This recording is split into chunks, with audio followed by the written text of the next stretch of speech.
inspire, prends le temps de sourire, prends le temps de réjouir de la vie qui chante en toi, et entendre sa voix, entendre sa voix.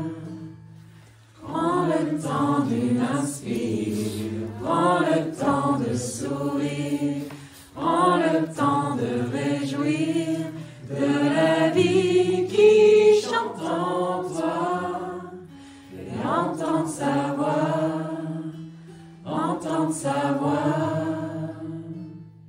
Prends le temps d'une inspire, prends le temps de sourire, prends le temps de réjouir de la vie qui chante en toi, et entendre sa voix, entendre sa voix. Prends le temps d'une inspire, prends le temps de sourire, prends le temps de réjouir de la vie qui chante en toi, et entendre sa voix, entendre sa voix.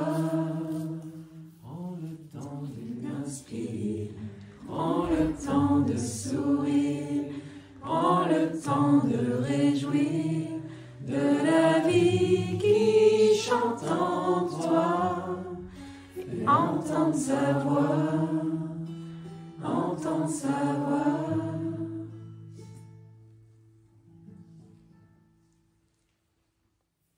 Chers Thaï, chère communauté bien-aimée, merci à tout le monde d'être là ce matin. À nouveau, des belles conditions de bonheur. Donc ce matin, nous allons avoir la possibilité de laisser surgir des questions qui viennent de notre cœur. Mais avant ça, je voudrais qu'on remercie tous ensemble Laurence d'avoir accepté notre invitation. Elle représente les sœurs, il faut savoir. Sans pression, elle représente toutes les sœurs. Il faut savoir, pour ceux qui ne connaissent pas le village des Pouniers, qu'il y a plus de sœurs monastiques que de frères. Il y a à peu près aujourd'hui, je pense, 80 sœurs et une cinquantaine de frères. Et dans le monde entier, il y a aussi plus de sœurs que de frères. Donc on s'est dit quand même, voilà, 4 frères. Normalement, on essaye, quand on part en tournée, d'avoir des sœurs, mais là, on était un groupe trop petit en termes de retraitants pour mobiliser aussi beaucoup de frères et sœurs. Quand on part sur des tournées plus importantes, en général, on a aussi des sœurs avec nous. Donc voilà, c'est Laurence. Elle n'était pas super à l'aise, mais elle a accepté mon invitation. Merci. C'est vraiment important aussi pour nous d'avoir une représentante et laïque en plus, et de la gente féminine. Donc voilà, ça va équilibrer les choses.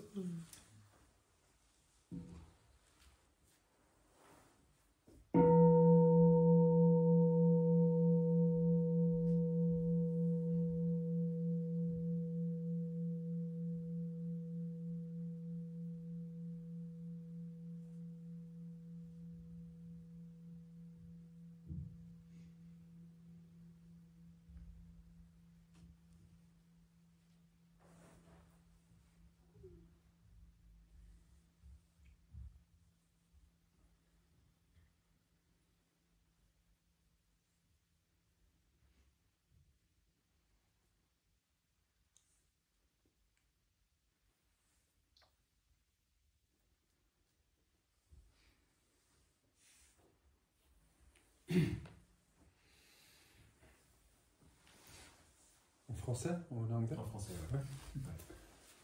Si ça va pour toi. Oui, oui. C'est un sujet intéressant pour la première question, mais je veux bien poser ma question autour de l'énergie sexuelle. Et je me souviens aussi pendant ton podcast, tu as parlé un peu de ça. Et je vois aussi 2 jeunes moines vibrants de leur jeunesse. Et donc je me demande comment bien gérer cette énergie quand même très forte et très...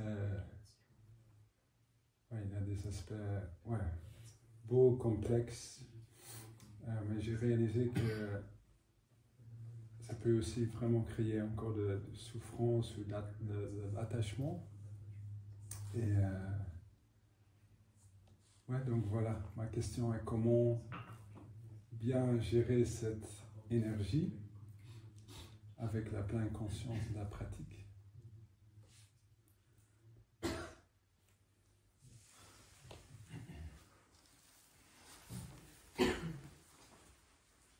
Ça commence fort. J'étais sûr.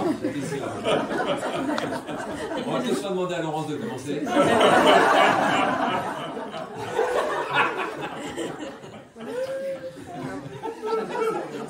Non, pas d'expérience, ça c'est beau. Mon cœur bat vite, donc voilà.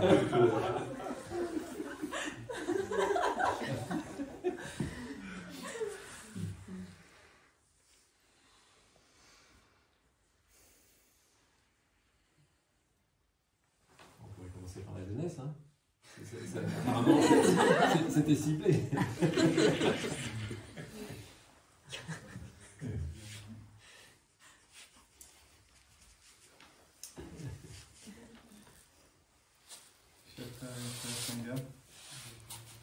Merci pour avoir le courage de poser cette question. C'est toujours très intéressant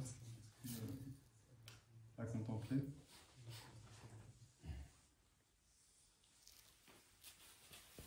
Parce que c'est vrai que ouais, c'est un choix pas évident à faire quand on est jeune, de faire le choix du célibat et de la chasteté. Et donc en fait, c'est des sujets de contemplation vachement intéressants pour moi en fait. Je vois qu'il y a différents niveaux ou différents angles. Il y en a un qui est pour moi très important, c'est vraiment celui de l'aspiration. Qu'est-ce que je veux faire en fait dans ma vie? Sachant qu'en fait, je pense une vie c'est très court. Et donc quel choix est-ce que j'ai envie de faire de mon temps et de mon énergie? Parce que l'énergie sexuelle, finalement, si je la laisse aller comme dans le monde, ça va faire que je vais finir par avoir une famille à un moment donné. Et ce qui est super beau, mais ce qui n'est pas le choix que j'ai décidé en fait. Parce que ça demande, je pense comme vous le savez, ceux d'entre vous qui ont des enfants ont beaucoup d'énergie. Et c'est un investissement en fait, c'est un choix de vie aussi d'une certaine manière. Et je remarque, moi, c'est pas de cette façon-là dont j'ai envie de contribuer au monde. Donc ça m'amène à devoir du coup gérer mon énergie pour ne pas la laisser m'envahir. Et là, ce qui marche pour moi, c'est de nourrir la compréhension. La compréhension, qu'est-ce qu'il y a derrière cette énergie en fait. Il y a plein de choses.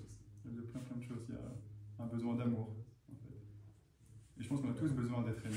Donc est-ce que je peux trouver cet amour uniquement au travers d'une relation sexuelle ou est-ce que je peux le trouver ailleurs aussi? Et donc c'est là que j'apprends à diversifier mes façons de trouver aussi l'amour auprès de mes frères, ma famille. Donc voilà. Aussi pour couvrir un besoin de... C'est un peu le schéma classique, hein, je souffre et du coup je veux mettre une sensation agréable au-dessus. Et la relation sexuelle, je pense que c'est ce qu'il y a de plus fort. Du coup c'est ce qu'il y a de plus facile aussi d'une certaine manière. Et du coup d'apprendre à trouver d'autres moyens. Parce que ça ne résout pas le problème au final. Il y a la souffrance qui est en dessous. Et moi personnellement j'aime bien appliquer aussi les contemplations que le Bouddha nous propose en fait là-dessus, sur comment gérer l'énergie sexuelle, le désir sexuel. Et ça peut être un peu radical, mais pour moi ça marche. Mais bon, vu qu'on me pose la question, 100% de libre pour faire. Je vais vous répondre. C'est en fait le fait de contempler, par exemple, quelqu'un qu'on désire, là maintenant, c'est très très attirant. Et du coup, on peut être complètement immergé, pris dans l'illusion. Et du coup, d'essayer, quand je suis un peu calme en méditation, de prendre cette personne et puis de l'imaginer 30 ans plus tard. Et puis 50 ans plus tard. Et de voir que tout d'un coup, c'est plus aussi attirant que ça en fait. C'est ça la contemplation en fait, il y a vraiment ce changement de dire waouh, mais en fait, ça passe et puis à un moment, cette personne va mourir. Que que je veuille ou non, en fait, même si, voilà, vraiment cette sensation va mourir, et puis là, c'est plus du tout attirant du tout. Et le Bouddha va même plus loin après les différents niveaux de décomposition du corps. Oui, j'ai pas encore osé passer le cap. D'une certaine manière. Mais là, rien que de voir cette évolution, en fait, que c'est à un moment donné, et de ne pas être pris dans cette illusion qu'elle est fixe, qu'elle sera toujours comme ça, en fait. Et ce que j'aime bien faire aussi, ce qu'il propose aussi, c'est de regarder qu'est-ce qu'il y a sous la fine couche de peau. C'est un peu... mais c'est très fort, hein. Ça marche vraiment très bien. Ça marche vraiment très bien. Ça coupe vraiment le désir, en fait, de voir qu'en dessous, comme nous tous, en fait, et même avec son propre corps, quoi. On a du sang, on a des tendons, des muscles, des os. C'est de ça qu'on est composé, en fait. Et de garder ça en tête, parce qu'en fait, j'essaie d'allier la réalité avec l'image que je me fais. Il y a un problème entre les deux, en fait. Et donc, du coup, de pouvoir aussi voir, ok, c'est ça, en fait, c'est ça. Là c'est vraiment pour le désir sexuel, vraiment, cette pulsion. Je dis pas que ça peut pas être quelque chose de beau et tout ça, et ça, je pense que peut-être les autres pourront partager sur leur expérience, mais moi, en tant que jeune qui décide d'être moine avec un peu de chance toute ma vie, c'est ça que je fais. Et je remarque comme pour tout, en fait, si j'arrose pas ces graines-là, ça prend pas trop de place, en fait. Et c'est vraiment une question à quel point est-ce que je nourris ça. Et donc je m'entraîne. Quand je vois que je prie là-dedans, hop, je fais ces contemplations. Et jusqu'ici, tout va bien. Voilà, je pense qu'on peut partager sur ma pratique là-dessus. Merci.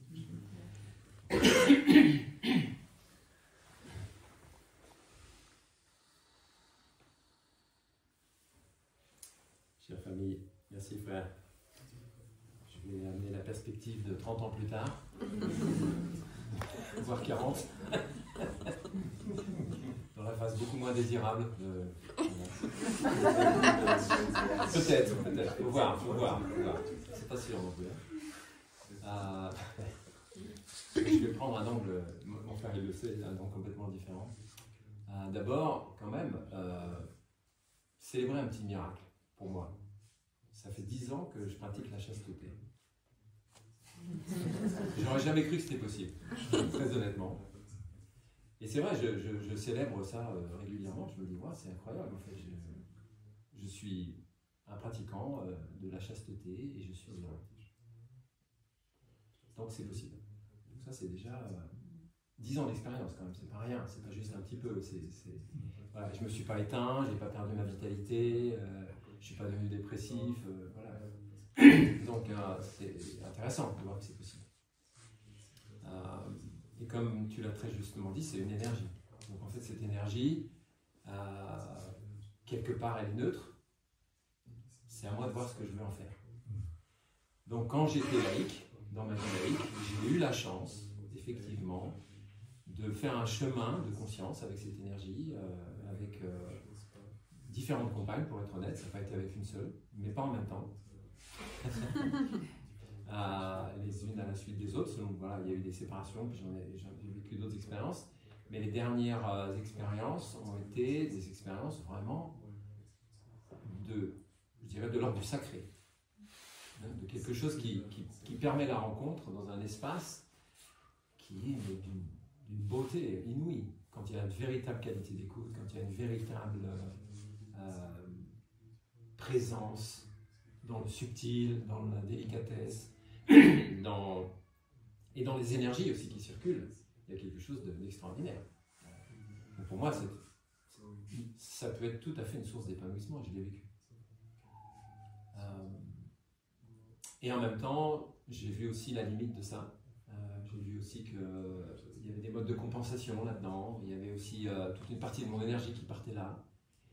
Et à un moment donné, je n'ai pas vraiment choisi d'être moine, ça s'est manifesté, j'ai répondu à l'appel, on va dire, intérieurement. Et les premières années, pour être très honnête, ça a été très très dur. J'ai eu l'impression de vivre un sevrage. Donc je régressais comme un bébé, je me souviens des fois d'avoir des douleurs physiques, et de confier ça, je me souviens à une grande sœur, en me disant mais c'est pas possible, je ne vais jamais y arriver. J'avais l'impression d'être comme un bébé qu'on a sevré de ce rapport sensuel à l'autre, de ce rapport à la femme, entre autres. Pour moi, ça m'a été très très dur. Je me suis dit mais je ne vais jamais y arriver. petit à petit, ça s'est dénoué par l'aspiration. Donc ce que disait mon frère, ça c'est vraiment important, c'est-à-dire j'ai senti que cette énergie-là, je pouvais l'orienter, la réorienter vers quelque chose qui est plus grand, qui est plus important pour moi aujourd'hui, là où j'en suis dans ma vie. Ça ne veut pas dire que ce n'est pas important, mais pour moi aujourd'hui, j'ai fait le pari que je pouvais utiliser cette énergie pour mon épanouissement spirituel et celui de tous les êtres. Et donc je mets cette énergie au service. C'est une énergie vitale, chaque jour de mon aspiration. Et chaque jour, c'est un défi. C'est jamais acquis. Il y a toujours des moments où je sens que ça tremble intérieurement. Il y aurait envie de régresser quelque part, entre guillemets, à cet endroit où c'est connu, c'est plus facile, quelque part, entre guillemets aussi. Donc c'est exigeant. Mais je dois dire qu'un des fruits de ça, c'est que ma capacité à aimer, l'ouverture de mon cœur, ce qui était mon aspiration quand je suis devenu monastique, ça c'est quelque chose de réel. Parce que je suis disponible. Je suis disponible pour aimer tous les êtres, pas seulement les êtres humains, tous les êtres.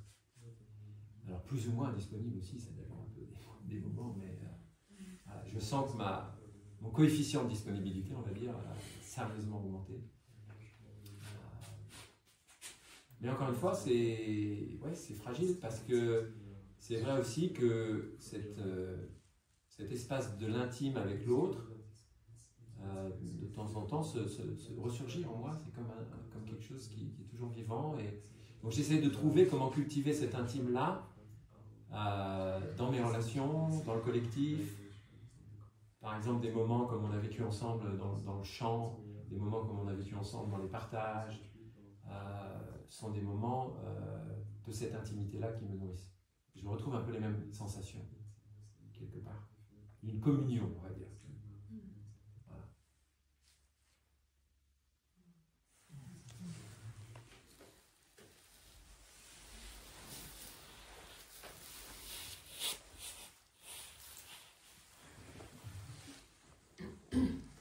Alors, est-ce qu'on aura une autre question? Oui. On va écouter un son de cloche.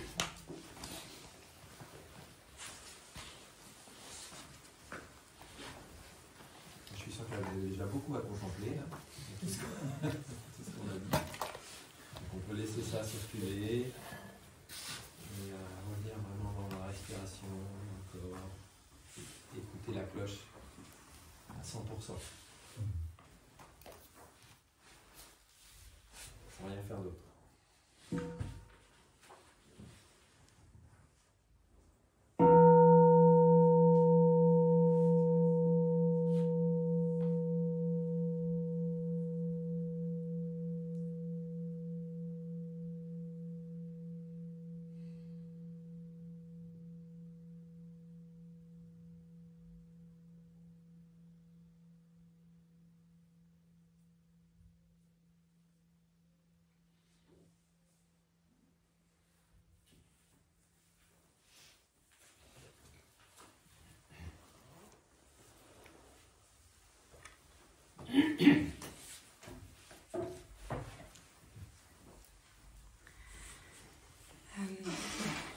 J'avais une question concernant la prise de responsabilité, suite un petit peu à ce que vous disiez hier, et la pression qu'on peut ressentir en tant qu'adulte face à certaines responsabilités.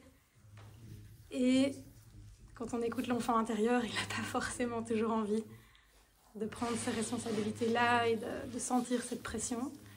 Donc j'avais envie de creuser un petit peu, peut-être avec aussi les autres frères, de voir comment on gère ça. Moi, ça a beaucoup résonné avec ma responsabilité en tant que maman, qui était un choix moins conscient, je pense, que le fait d'être frère. Mais en tout cas, elle est là aujourd'hui. Je peux pas m'échapper beaucoup à cette responsabilité, mais je ressens clairement une très très grosse pression avec ce rôle. Et je sens que mon enfant intérieur n'est pas tout à fait OK avec ce rôle. Et donc, je suis intéressée de comprendre comment est-ce qu'on peut négocier avec son enfant intérieur par rapport à ça. Merci.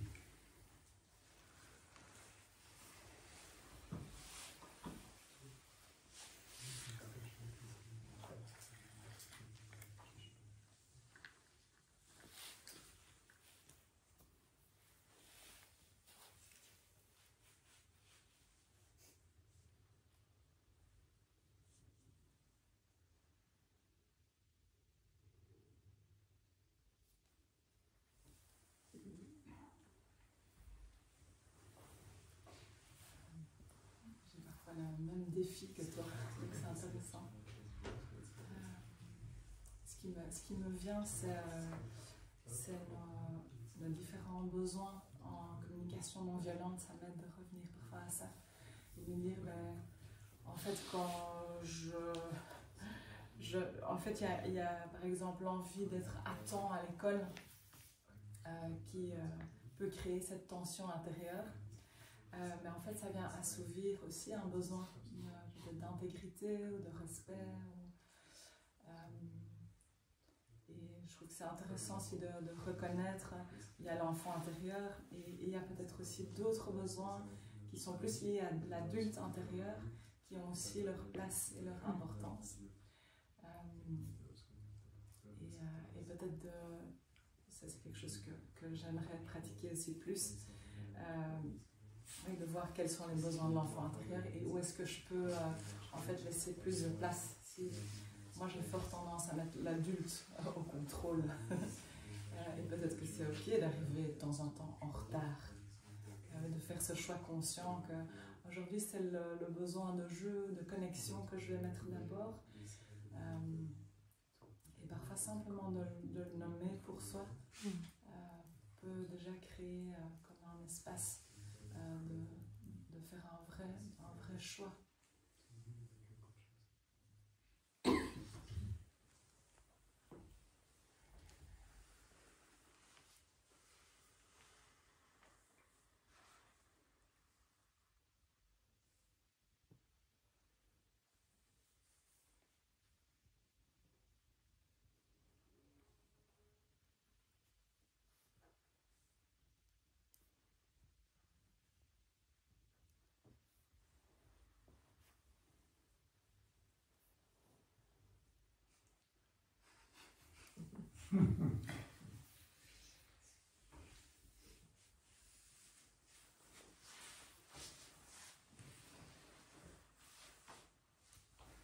Chers amis, je continue un peu le temps de laisser mes frères avancer sur le sujet. Parce que tu as utilisé un mot qui est très intéressant, à mes yeux, qui est le mot négocier. Et ce qui vient en écho, c'est est-ce qu'on négocie en étant dans une relation horizontale, c'est-à-dire à part égale, ou est-ce qu'il y a un déséquilibre? Il y en a un qui a plus de pouvoir que l'autre. Si on ne parle pas de l'enfant intérieur, mais qu'on parle de l'enfant, celui que tu as dans ta vie, et de l'adulte, on peut regarder souvent, est-ce qu'il y a vraiment un équilibre dans la négociation? Est-ce qu'il n'y en a pas un qui abuse un peu de son statut, de son pouvoir? Et il y a une chose qui est très intéressante dans la dimension éthique du village des Poignées que nous a transmis Style, c'est que les premiers entraînements, que ce soit les 5 entraînements ou les 14 entraînements, c'est une attitude non doctrinaire. Donc on n'impose rien à personne, et même pas à ses enfants. C'est écrit noir sur blanc dans le texte. Wow. Alors jusqu'où ça va? Donc effectivement, l'extrême, c'est on peut retourner dans les années 68, 70, voilà, et il y a plein de gens qui ont écrit là-dessus, on laisse les enfants faire tout ce qu'ils veulent. On s'est aperçu que ça ne marchait pas très bien non plus, parce qu'en fait, ils ont quand même besoin d'être guidés. Donc notre enfant intérieur aussi, il a besoin d'être canalisé par moments, d'être guidé. Mais à partir de quelle posture? Est-ce que c'est une posture d'autorité? Est-ce que c'est une posture de pouvoir? Ou est-ce que c'est une posture de compréhension, de compassion, d'amour, de patience, d'écoute profonde? Ça, c'est un vrai sujet de contemplation. Donc si on négocie, et c'est une très bonne chose de négocier, parce qu'effectivement, l'enfant, on le voit avec nos propres enfants, est capable de comprendre. Si très souvent, j'ai 2 filles, moi, donc j'ai vécu cette expérience quand j'étais enfant. Si très souvent, mon attitude générale, c'est un oui à la vie, oui à ce qu'elle propose, oui à faire le gâteau tout seul et à faire tomber les œufs par terre, oui. Et qu'un jour je dis non, ben mes filles, elles avaient compris ça. Elles disaient à leurs copains, si papa dit non, ça doit être sérieux. Parce qu'elles savaient bien que je n'utilisais pas le non ou la limite de quelque chose sans raison. C'est que j'avais une bonne raison Et en général, elle disait, ah tiens, pourquoi il dit non? C'est quoi la raison? Et en général, c'est une raison de sécurité ou de respect. On va trouver des choses comme ça.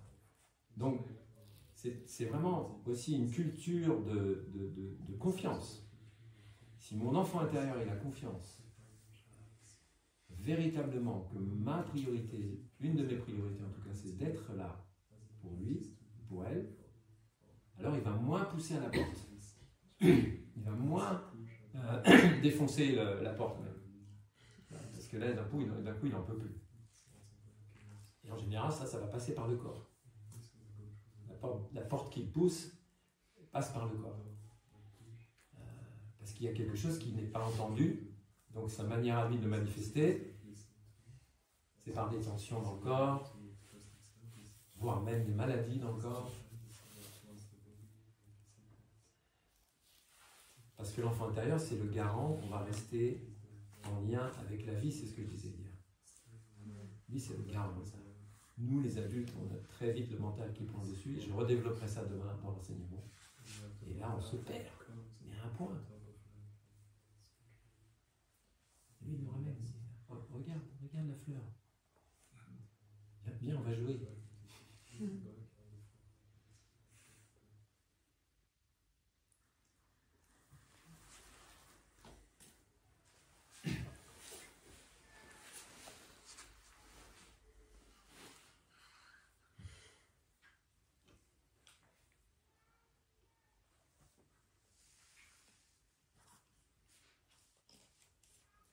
Prendre une autre réponse, une autre question. Et de toute façon, les réponses, elles ne sont pas limitées à une question, donc après on peut revenir aussi sur différents aspects. Ça se construit, comme disait notre frère, dans la forêt de la sagesse, qu'on constitue quelque chose qui est en train de se manifester. Donc si vous avez une question, mettez-la dans le panier.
C'est la première fois que je pose une question à la session. C'est une chose que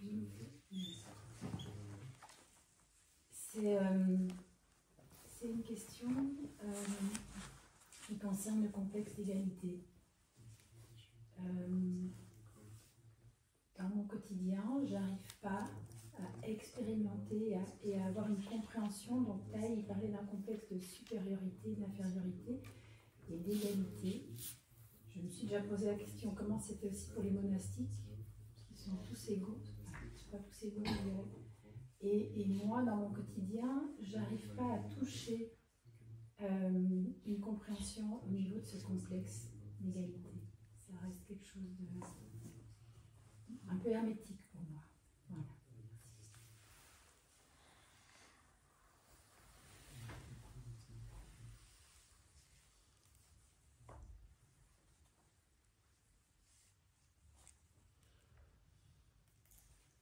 Je pense que c'est une bonne question pour faire générosité, pour le lancer là.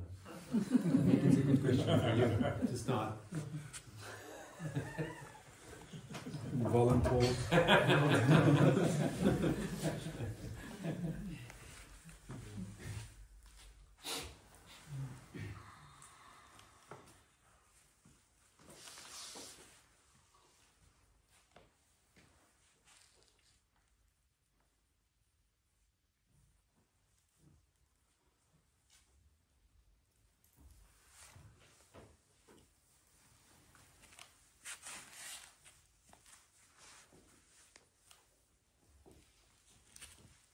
for me, the practice to deal, to overcome the complexes is the lifetime practice.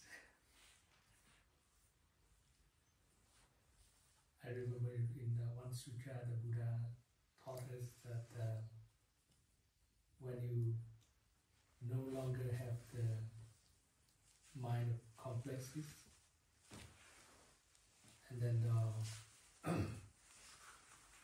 your mind will be at peace, and it will attend the kind of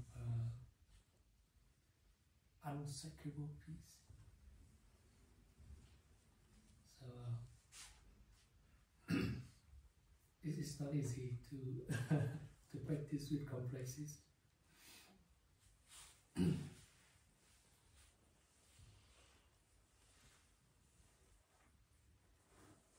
I came from Vietnam, and when I come over here, I have a lot of complexes.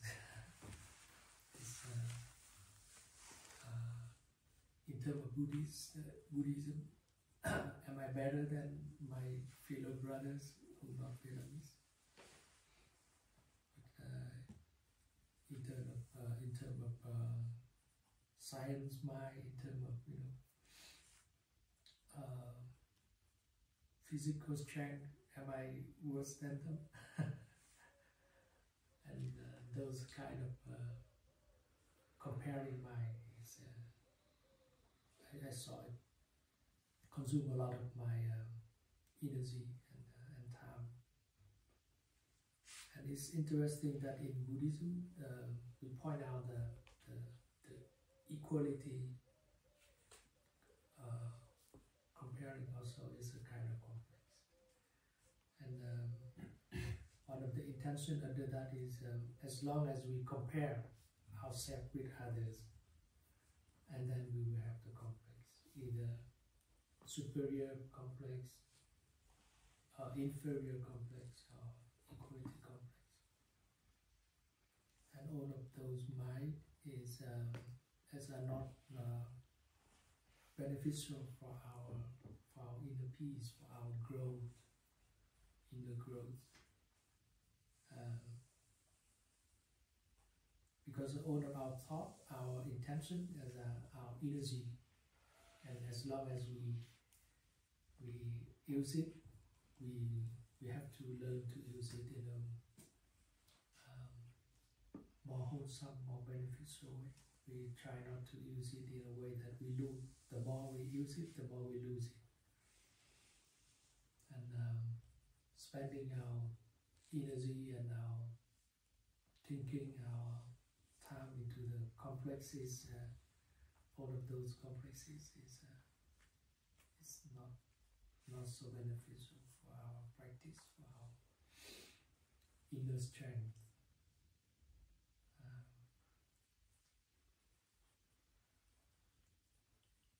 Our teacher Tai gave us many beautiful metaphor. Like the main thing, the most beautiful purpose of each of us is to realize who we are. And sometimes by comparing we can learn, but most of the time, like more than 99%, by comparing we kind of trigger, we kind of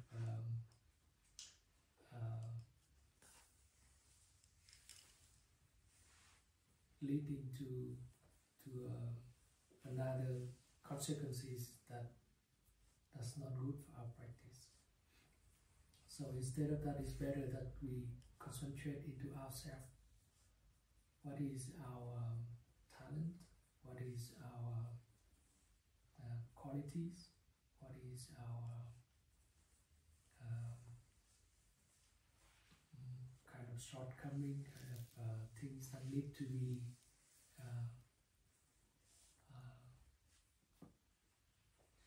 developed, to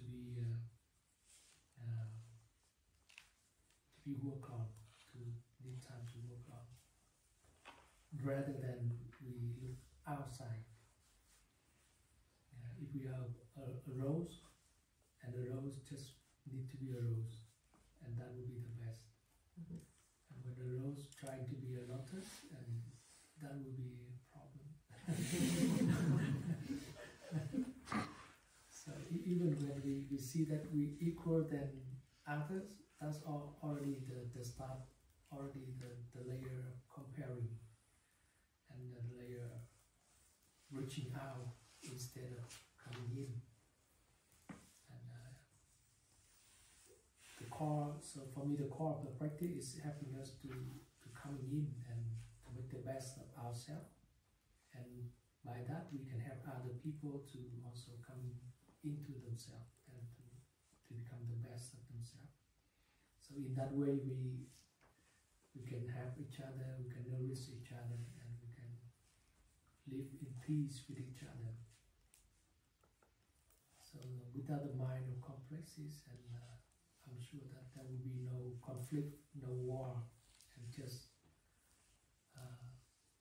attentive, just care, and just support each other to grow. And it's a kind of mix. In Buddhism, we have a term mental formation. When we have a comparing mind, it's a mix. Mental formation is about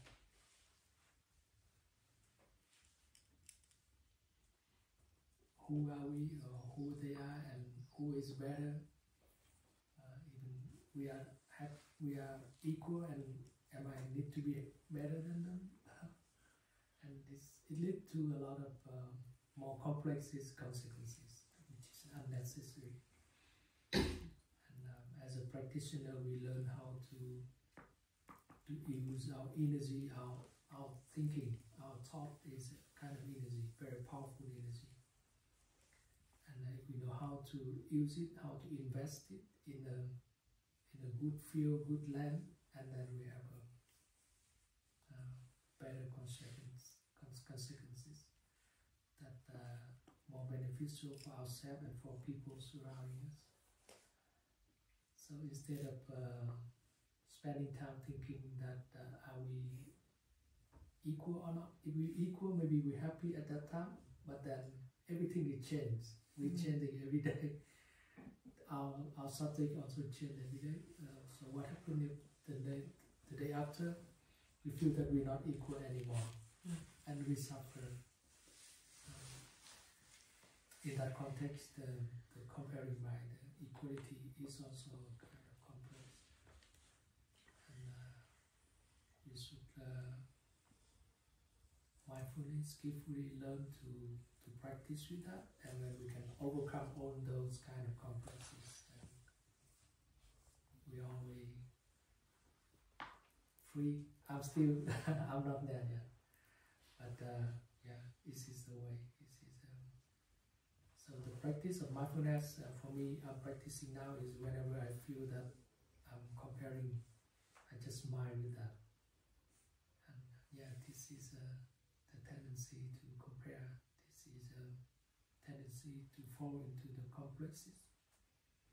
And just mind with that and come back and, yeah, I'm a rose. Why should I have to compare with a lotus? There's no way to compare. Every one of us, we are very unique. I heard you sing a lot of songs. There's only one of you like you. So why do we need to compare? I hope that.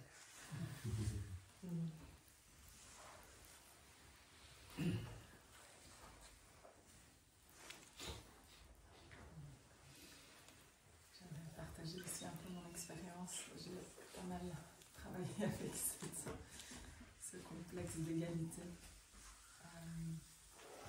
Quand nos deux enfants étaient tout petits, probablement que Gaston et moi, on n'avait pas clarifié à l'avance qui allait faire quoi et comment envoyer notre équilibre parental. Et donc, en fait, je me retrouvais souvent seule avec les deux, Gaston qui voyage partout.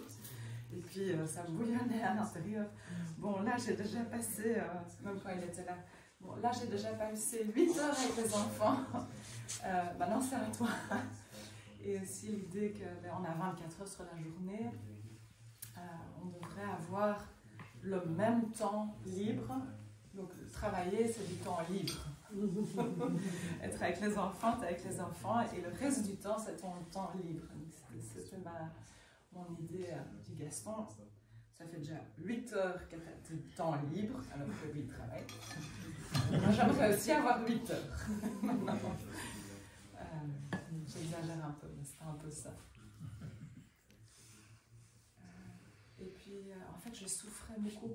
C'était vraiment difficile. Ouais, et vraiment l'envie que ce soit égal, qu'on prenne tous les deux la même. C'était surtout au niveau du temps, en fait. Et puis on est allé passer 4 mois au village des Pruniers, au hameau du Haut, et en discutant avec Fabio, qui est un des frères, et il a vraiment nommé, ça a vraiment fait comme une cloche d'éveil. Il a dit, ah ça c'est le contexte d'égalité. Ah ok, ah oui, c'est vraiment ça, je suis dans le complexe d'égalité. Et puis il m'a dit, en fait, vous n'êtes pas égaux. Toi, tu es une maman et lui, c'est un papa. Déjà, juste là, dans ce fait-là, la relation pour les enfants, elle est différente. Et ouais, en fait, ça a tout changé pour moi. Vraiment me rappeler que, en fait, on a chacun nos rôles, et même au-delà d'un écosystème de famille. On a chacun notre rôle, et pourquoi vouloir être égal à l'autre.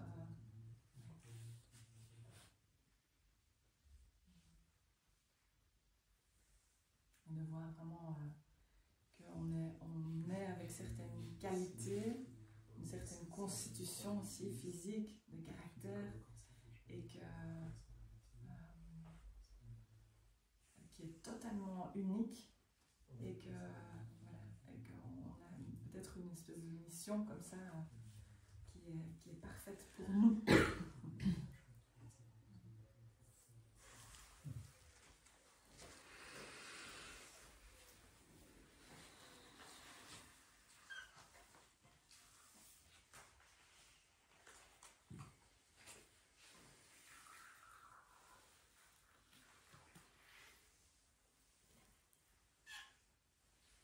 S'il y a une question qui se présente, elle est la bienvenue.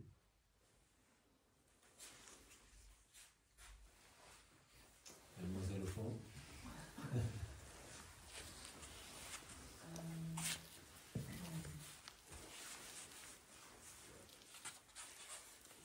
Il y a moyen de vivre sans histoire.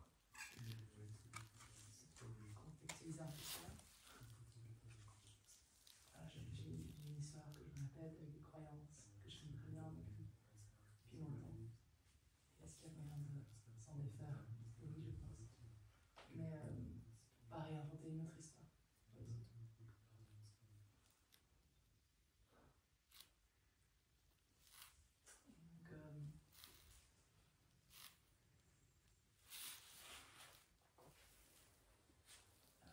C'est quoi le vivre en fait sans ce récit? C'est comme si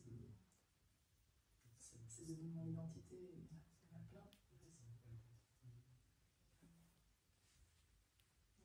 Je sais pas à quoi ressemblerait ou goûterait la vie sans ces récits. Comment fonctionnerait mon cerveau, à quelle utilité il aurait sans ça? Voilà, je dois voir peut-être autrement ce qui serait possible. Je sais pas si c'est très clair.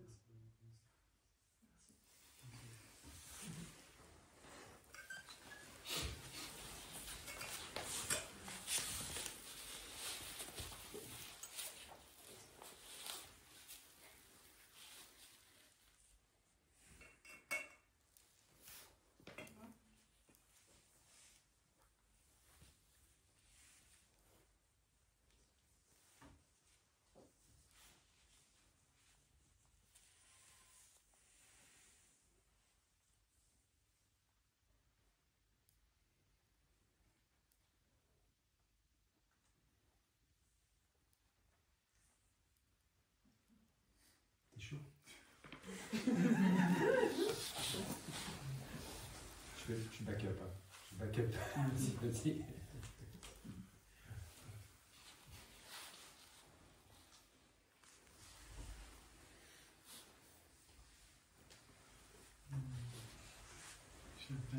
Chère communauté. Ouais, c'est une très bonne question. C'est une très bonne question. Pour moi, tel que je l'entends, c'est est-ce qu'il y a moyen de vivre éveillé, et de s'éveiller pleinement pour de bon. Les grands maîtres nous disent que oui.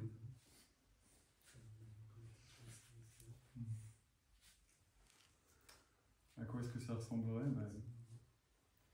Je pense que ça, c'est aussi au-delà des mots, au-delà des histoires, d'une certaine manière. Je pense que tout ce qui peut être intéressant à savoir, c'est que ça a l'air vraiment bien. Mieux peut-être que tout ce qu'on a connu jusqu'ici. Ouais. Je pense que le Bouddha décrit très peu en fait ce que c'est vraiment l'éveil en fait, étant donné que c'est l'extinction des concepts. Mais il dit juste assez pour qu'on ait envie d'y aller. Ouais. Il la compare parfois comme une île qui ne peut pas être ravagée par aucune inondation, ou un refuge. Il donne plein de synonymes. Bon voilà, c'est quelque chose dans lequel on a vraiment envie d'aller en fait. Un endroit où on ne peut plus être atteint par la souffrance. Et moi j'aime bien le garder dans ce contexte-là en fait, dans ma vie quotidienne. Je suis pris dans les histoires et je souffre aussi en fait de ces histoires. Donc est-ce que j'ai envie de cultiver quelque chose qui me fait souffrir? C'est une bonne question. Ouais. Parce que je le fais sans m'en rendre compte en fait. Je nourris des histoires, des façons de voir, des croyances qui me créent de la souffrance en fait. Ouais, le Bouddha, je pense qu'il nous dit lâche, arrête de nourrir, d'investir là-dedans. C'est pas là. On remplace, au début en fait, peut-être c'est ce qu'on fait, on remplace une histoire par une meilleure histoire. Par une histoire un petit peu mieux. Mais il ne s'arrête pas là en fait. Il s'arrête loin de là déjà. En fait. Ouais, au début, voilà, c'est ce qu'on va chercher à faire. Quand on souffre vraiment beaucoup, on va essayer de changer d'histoire, faire quelque chose qui nous fait un peu moins souffrir. Mais même ça, à la fin, on lâche. Il dit même le dharma, même tous les enseignements, au final, on le pose. C'est l'image bien connue qu'il donne, que c'est les enseignements, tout ça, sont comme un radeau pour traverser l'océan de la souffrance. Mais une fois qu'on est arrivé à cette île très sécurisante de la libération, personne ne va se trimballer avec son radeau sur la plage et aller marcher sur lui. On laisse ça sur la plage et on espère que ce sera utile à quelqu'un d'autre. Donc ouais, commencer peut-être par se raconter des histoires qui vont dans cette direction-là. Et après se rendre compte que finalement, la compréhension qu'on a cherché à cultiver et à rendre réelle, à réaliser, c'est que toute idée d'un soi séparé cause la souffrance. L'attachement est la cause de la souffrance, l'identification est la cause de la souffrance. Je vois que ce genre de compréhension-là, pour moi, je ne les ai pas vécues pleinement, mais je ressens pleinement leur potentiel de libération profond. Voilà, c'est ça en fait qui est intéressant à cultiver sur le chemin. C'est ces compréhensions-là qui ont pour moi un vrai potentiel. Voilà ma contribution.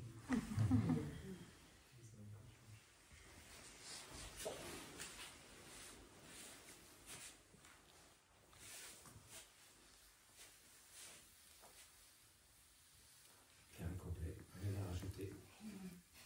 Je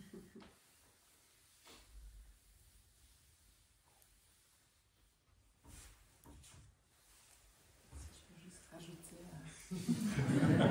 quelque chose. Moi, ce que je trouve très intéressant, c'est de pouvoir nommer les différentes histoires.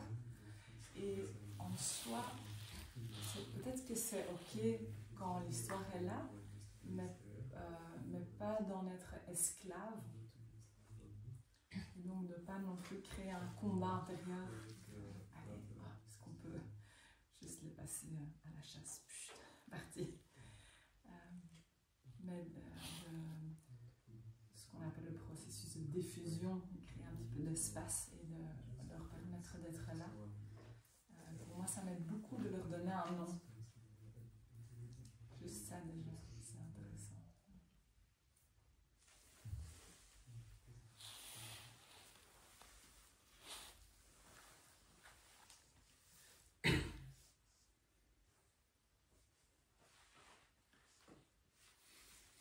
Laurence, elle m'inspire à continuer sur un fil, parce que c'est vraiment intéressant de prendre conscience que notre fonctionnement en général, c'est de lutter contre plutôt que d'aller avec.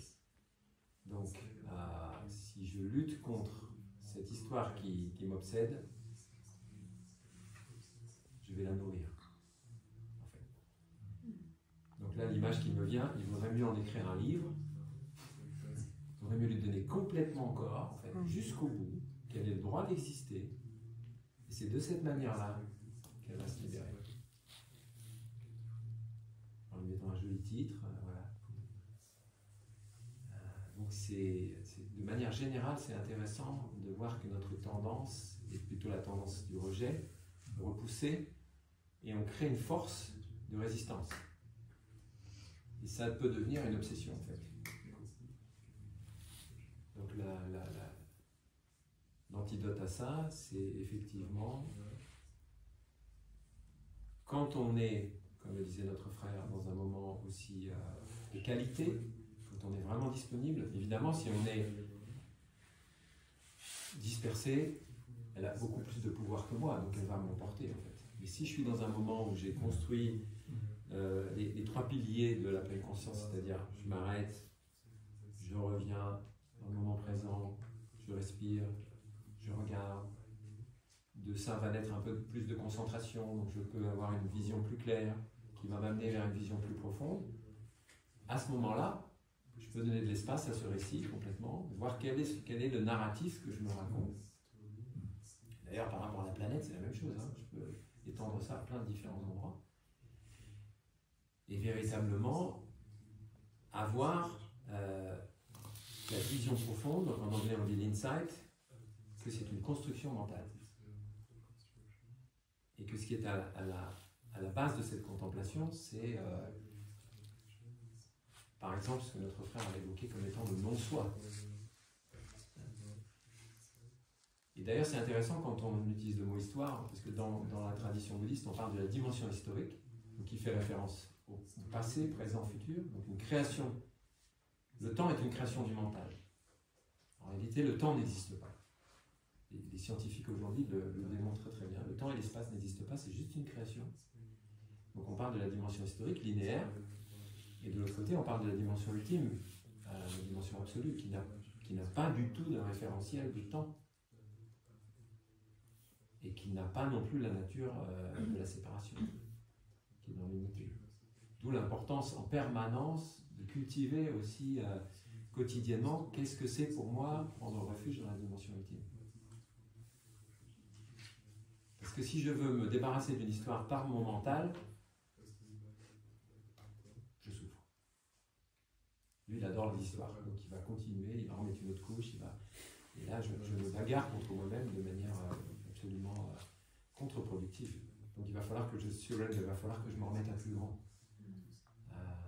Sinon, je n'y arriverai pas.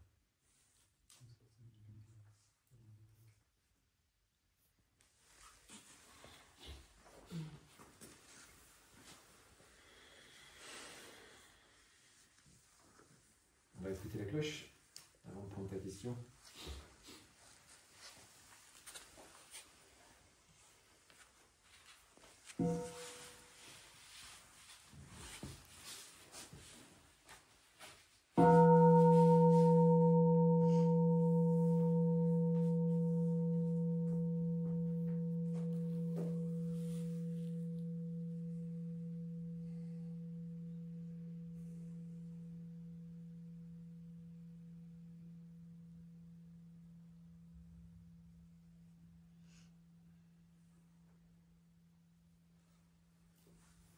Oui, j'avais envie de rebondir par rapport à cette question du récit et de l'histoire.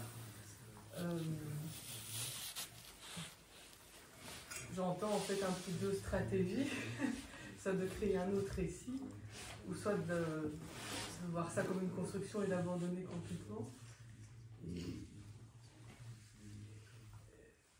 Et je me demandais justement par rapport à la société, le changement qu'on veut, on a besoin d'autres récits. On a besoin de croire à d'autres histoires pour que ça prenne corps et vie dans l'ici et maintenant. Plutôt que d'enlever toute forme de récit.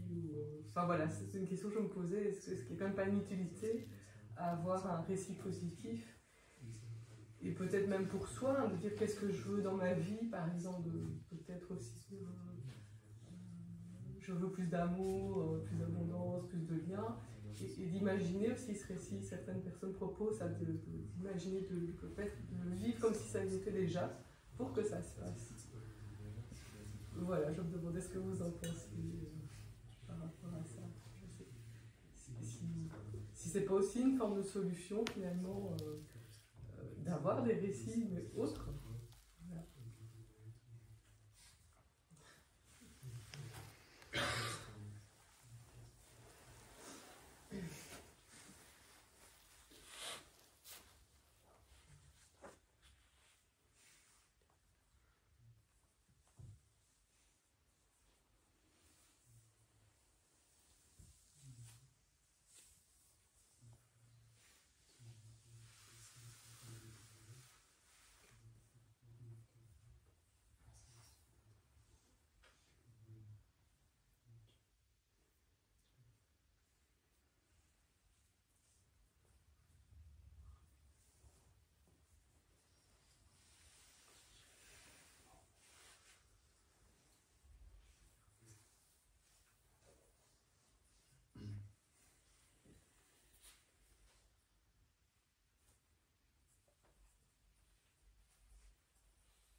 Je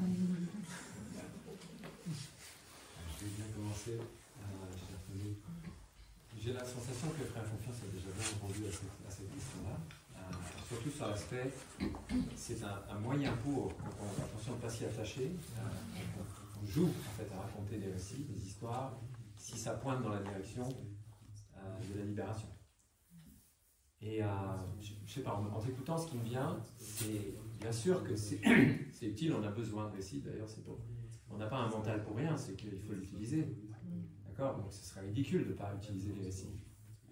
Et c'est très intéressant. Qu'est-ce qu'on nous raconte comme histoire quand on est enfant, par exemple? Des histoires de princesses, de princes charmants, voilà, tous les conditionnements qu'on a reçus. Donc c'est très délicat, les récits. Par exemple, aujourd'hui, un récit sur l'écologie, par exemple. Si ce récit, il a tendance à nourrir une forme de discrimination, de polarisation, c'est le mot qu'on utilise beaucoup aujourd'hui. Hein. Il y a les gentils, puis il y a les méchants.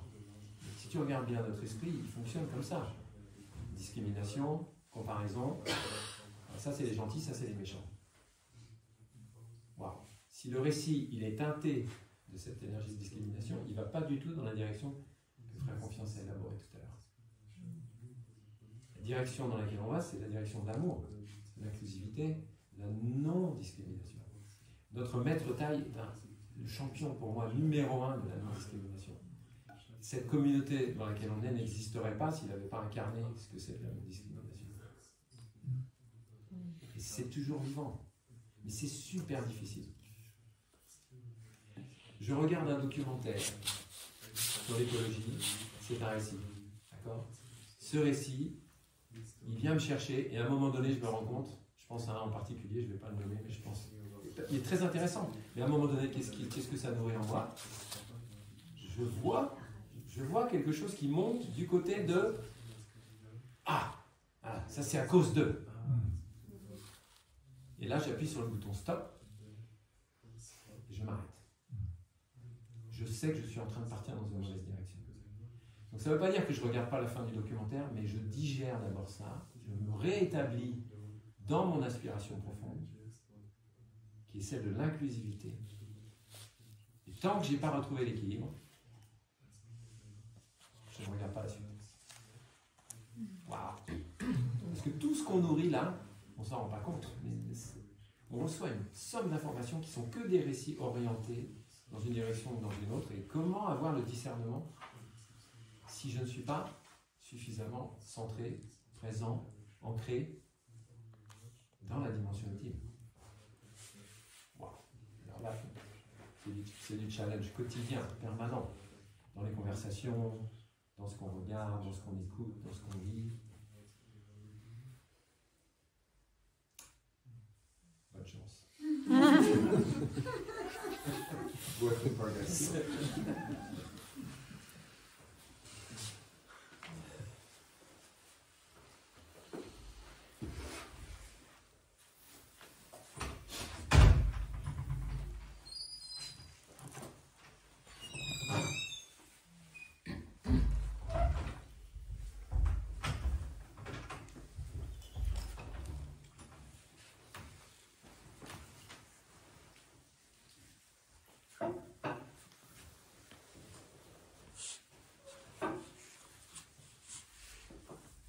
For me, one of the big questions is who am I? And where am I going? And that two questions is very related to, if you can answer this one, you can answer the other one. And talking about where am I going, we can look at what is the drive force that driving us.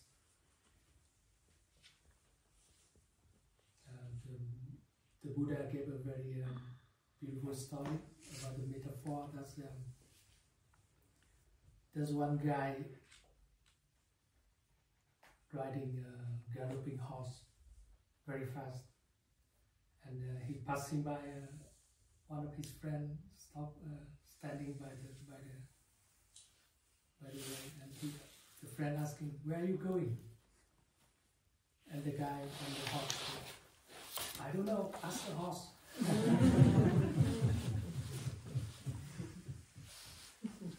And we are all the one who riding the horse. And yeah, we can name it the drive force, the horse, or the story, whatever. And the practice of mindfulness can help us to identify the horse, to, like our brother said, to identify the elements of the story. Who is writing the story? What is our part in the story? What is our responsibility? What is our sovereignty in making the story, in controlling, in driving the horse? And it could be social factors, because we are all composite product, we are all organic, we change all the time. But without the practice, we might be changed in a way that we're not aware of. Until when we realize it, it might be too late. Or maybe we are driving in a way that we totally don't want, but still we've been pushed in that way. So how the practice can help us to gain back the sovereignty, to have more control about our life, and to have more freedom. The freedom in the practice here is the freedom of choice. We can choose what we want to be, and we can choose where we want to go. We can finally figure out who are we. And the practice of mindfulness can offer us a way, a method to practice, to gradually get in that. I would say, to very skillful, to very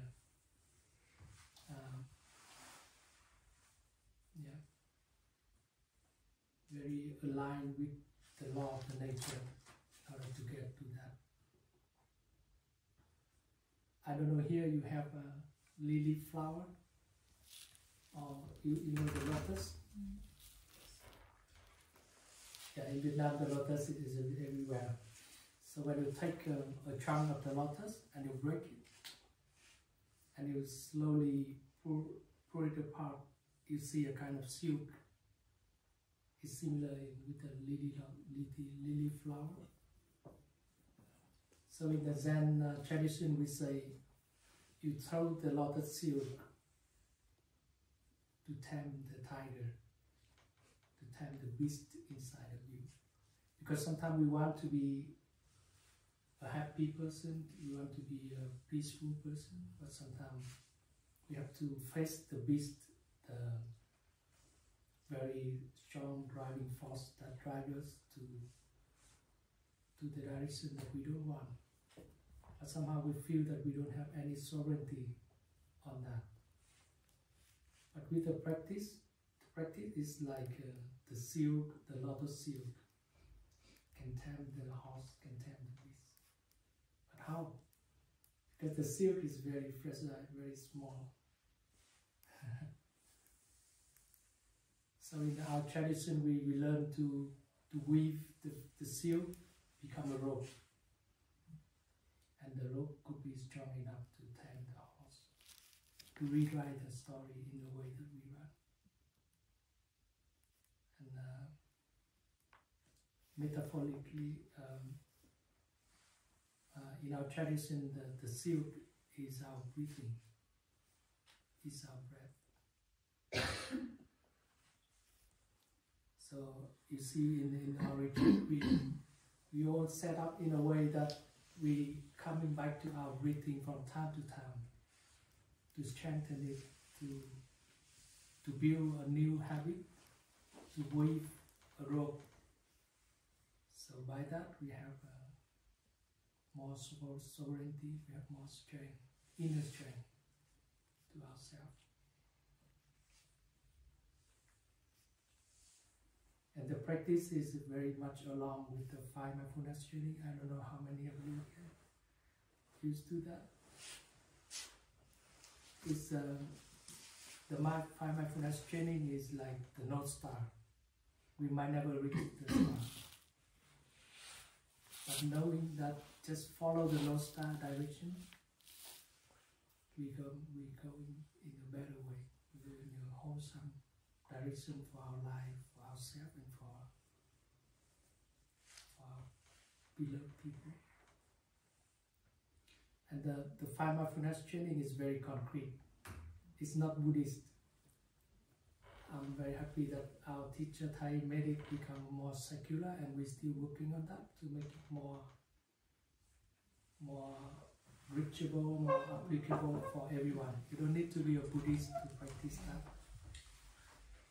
And so, with the 5 mindfulness training, you see that we have the 8-fold path is the detail of the 5 mindfulness training that help us to deal with every aspect of our life, with every aspect of our story, so we know how to write it better, how to gain better control and make a better story, and slowly control the horse that galloping, maybe not in the direction that we don't like, but we can slowly direct it. We have to be very skillful. When the horse is gallop very fast, if you stop it immediately, it's very dangerous. You could fall, you could hurt yourself badly. So the practice is gradually offer you a tool that you have to sharpen it, you have to perfect it during the daily life by using the breathing.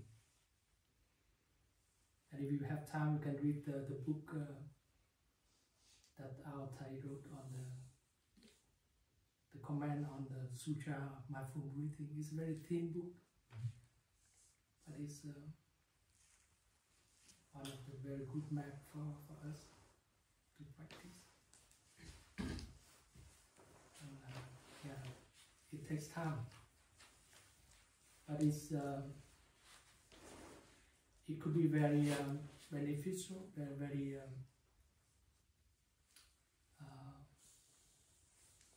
beautiful and stable if we can practice together.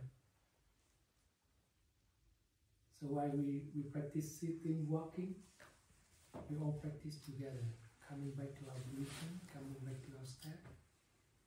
We reunite our mind and our body, and in that way we gaining back our control, our sovereignty. And when we have strong enough inner strength, we can rewrite the story, we can stop, we can direct the horse, we can do whatever we want because we have freedom. So the practice is very concrete, very simple, but yeah, it needs some skillful way to always continue, to always feel nourished, we always feel joy and diligent to do it. Because talking about breathing is,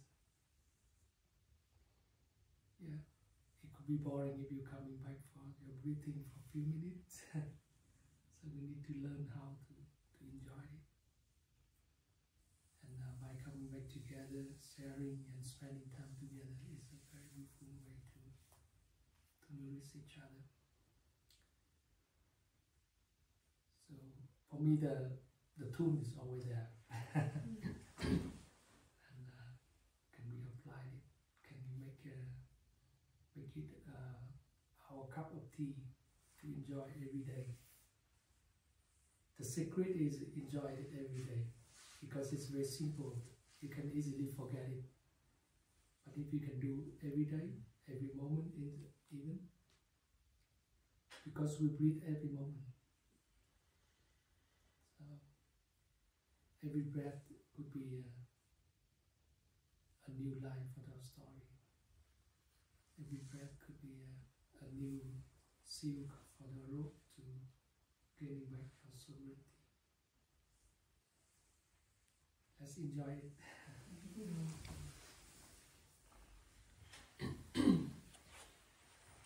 Chère famille, merci frère Générosité pour cette belle conclusion. Hein. Je ne sais pas s'il y a grand chose à rajouter. On arrive à la fin de la séance de ce matin. À moins qu'il y ait vraiment une question brûlante qui apparaisse, on peut quand même regarder ça. Il y en a une là-bas. C'est ça.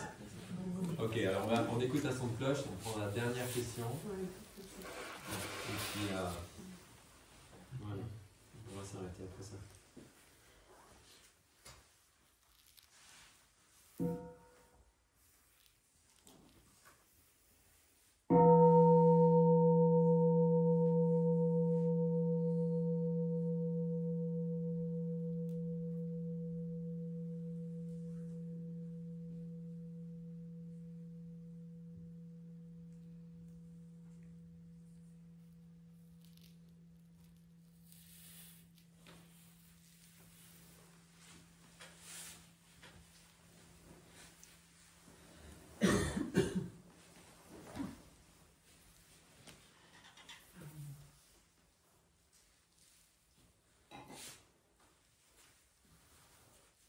Ensemble, au village des premiers, à force de pratiquer, et année après année, et au service.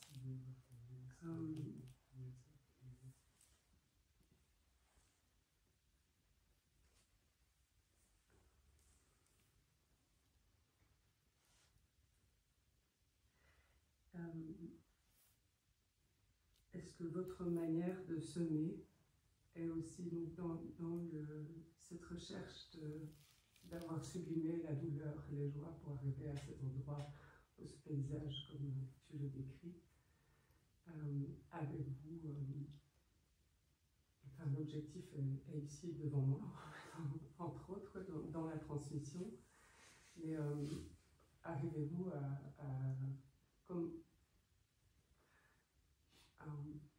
est-ce que ça s'absorbe complètement ou est-ce que ça, du coup, ça se répand dans le monde, je veux dire, énergétiquement, est-ce que ça quand vous le cultivez, ça vous dépasse? Je ne sais pas si vous me suivez, mais je suis très touchée par la dimension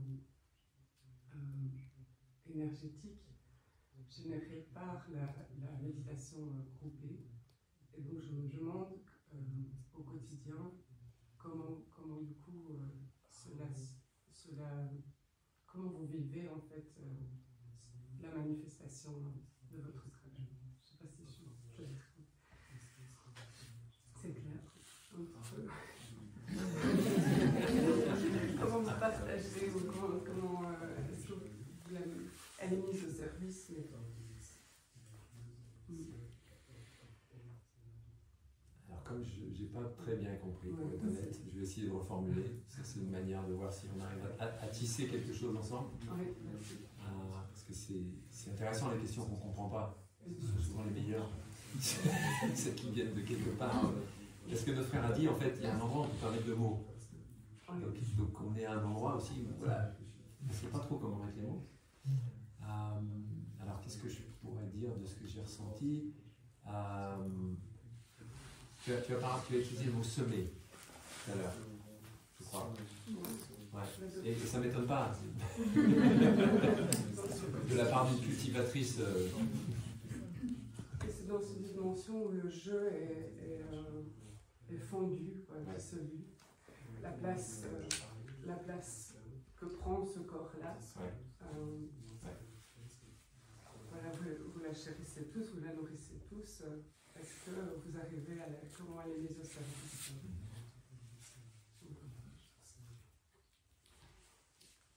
Oui, c'est comme un trou noir.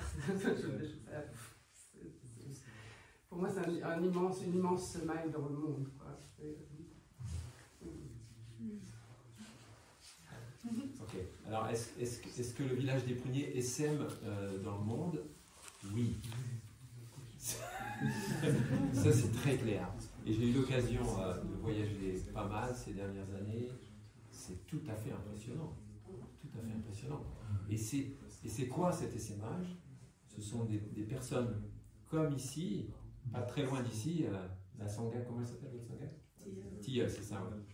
C'est des sanghas partout, presque partout. C'est vrai que Jean-Louis me demandait s'il y a des sanghas en Afrique, pour l'instant il n'y en a pas encore, très peu. Mais dans beaucoup d'autres pays, en Europe, en Amérique du Sud, en Asie, c'est un essaimage d'êtres humains qui vont tisser ensemble cette forme de respiration dont il a parlé, cette forme d'être ensemble, qui se rappellent en permanence ce pourquoi on est là, qu'est-ce qu'on veut cultiver ensemble. Et ça, c'est phénoménal. Donc là, notre maître a su essaimer d'une manière absolument impressionnante, et ça continue. Et pour beaucoup de personnes, je vois que c'est un refuge essentiel où les gens vont pouvoir trouver à nouveau une famille de cœur, une famille spirituelle. Donc ça, c'est ce que vous êtes en train de réaliser ici, très clairement. Ça passe par le collectif, ça passe par quelque chose de plus grand, encore une fois. Et ça, effectivement, c'est tout à fait impressionnant, tout à fait réel. Peut-être il y a une autre partie dans ta question, c'est aussi comment nous, individuellement, on fait ce pas de s'en remettre à plus grand. Et nous, comme vous ici, on a choisi de vivre en communauté. Et donc, par exemple, et notre frère Générosité en parlait tout à l'heure, on s'inspire les uns les autres en permanence. Donc si par exemple ici, comme Aurélie l'autre jour a proposé, quand on a eu la première rencontre, tout le monde s'arrête au moment où vous entendez la cloche du clocher et cultive cette énergie de dire ok, on prend un temps de 3 respirations ensemble et on s'arrête. Vous allez implémenter cette énergie sur cette terre. C'est très simple en fait, c'est une énergie de conscience. Quand je me lève le matin pour aller à la méditation, je sais que je ne suis pas seul à y aller, donc les matins où je pourrais avoir un peu de difficulté à me lever quand même, je sais que mes frères sont là. Et je regarde par ma fenêtre et je vois quoi? Je vois des frères qui marchent dans le noir, tout doucement, qui traversent le village pour aller à la salle de méditation. Cette image-là, elle me fait pleurer. Je me dis, mais ils sont fous ces gars. Ils se sont levés à 5h30 pour aller à la méditation tous les matins et on y va ensemble. Si ça, c'est pas un acte d'engagement qui inspire les gens, c'est vraiment un engagement. Et quand les gens arrivent au village des Pougners, ils sentent cette énergie, tu parlais d'énergie, cultivée par notre maître et tous les frères et sœurs qui sont passés avant nous, depuis plus de 40 ans. Cette terre, elle est imbibée de cette énergie. Quand tu arrives là, tu ne peux pas résister. Parce que elle est là, elle est vibrante. Elle est vibrante. Mais elle est vibrante parce que tous les jours, on s'y consacre. Et tous les jours, il y a une partie de moi qui a envie d'abandonner. C'est quand même très, très, très exigeant. Mais à chaque fois que je vois les familles arriver l'été, ça va bientôt être l'été, on va avoir Namo et Tao qui vont arriver au village des Pougners, la banane jusque-là, et tous les autres enfants. Et eux, ils veulent qu'une chose, c'est revenir en Pougners, en fait, tous les étés. Je crois que c'est FX qui m'a dit, ils ont demandé à leurs enfants, ils ont dit, vous voulez faire quoi cet été? Vous voulez à nous en vacances? Au village des Pougners. Les enfants, ils veulent aller au village des Pougners. Parce qu'eux, ils savent que là-bas, c'est la bonne nourriture, c'est le truc qui vibre à cet endroit-là. Et c'est pas qu'on on les oblige à s'asseoir sur un coussin toute la journée. Heureusement, ils font ce qu'ils veulent. Ils vont se balader, ils montent dans les arbres, ils jouent, mais ils sont baignés dans ce bain-là. Voilà. Et vous êtes en train de réaliser ça ici. Ça se sent. Ça se sent. Vraiment. Et j'ai beaucoup de gratitude pour ça. Parce que je sais que c'est pas facile. Je sais pas si c'est un rapport à quoi que ce soit, mais en tout cas, voilà.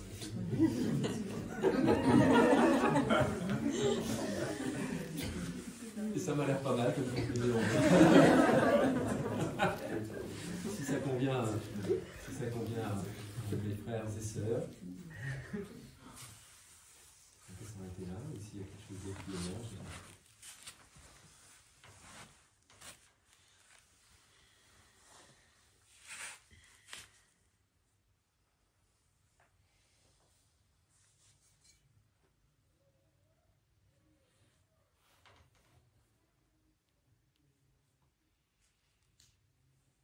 Je me propose de terminer en célébrant ce moment merveilleux par façon de cloche et en touchant vraiment cette réalité de l'énergie que nous cultivons là en ce moment ensemble. À chaque respiration, par notre qualité de présence, par